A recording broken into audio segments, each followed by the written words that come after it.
bukan hutang budi. Tim Liputan melaporkan untuk NET.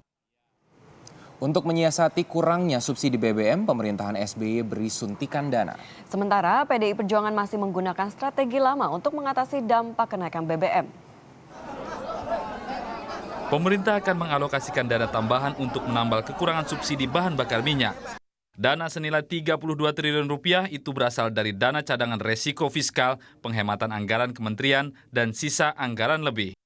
Tapi Pak SBY memberikan keterangan bahwa bisa dialokasikan dana untuk menambal kuota itu sehingga dipenuhi. Jadi dengan kata lain, tidak akan ada kenaikan dari sisi pemerintah sekarang. Pemerintah merasa sudah mengatasi defisit anggaran dengan menaikkan harga BBM tahun lalu tarif dasar listrik serta gas 12 kg tahun ini. Menaikkan kembali harga BBM dianggap dapat memberatkan rakyat. Dulu setiap pemerintah mengusulkan kenaikan BBM selalu ditolak oleh kalangan DPR. Sejumlah fraksi bahkan sejak awal tidak pernah setuju kalau saya menaikkan harga BBM. Alasannya kami menolak usulan pemerintah karena kalau BBM dinaikkan, inflasi naik, kemiskinan membengkak. Nah, justru sekarang mengapa tiba-tiba kami dipaksa menaikkan harga BBM? Selama 1 dekade pemerintahan Yudhoyono, PDI Perjuangan, partai tempat Presiden terpilih Joko Widodo bernaung, selalu berada di barisan yang menolak kenaikan harga BBM. Namun kini Banteng Moncong Putih tak punya pilihan. Bila di ujung masa pemerintahannya Yudhoyono tidak menaikkan harga BBM, maka Jokowi yang harus melakukan. Jokowi berkukuh menaikkan harga BBM bersubsidi untuk mengurangi beban anggaran. Namun ia belum memiliki terobosan baru untuk mengurangi beban masyarakat dan masih bertumpu pada pemberian kompensasi.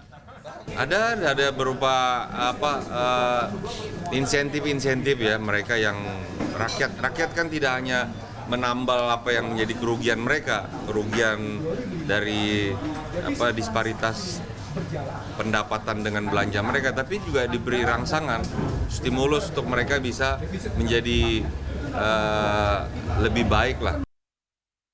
5 tahun belakangan, anggaran subsidi untuk BBM terus membengkak. Dari 82,4 triliun rupiah pada 2010 menjadi 246,5 triliun rupiah pada 2014. 18 Agustus lalu Pertamina setiap harinya memangkas stok BBM subsidi. 5% untuk premium dan 20% solar.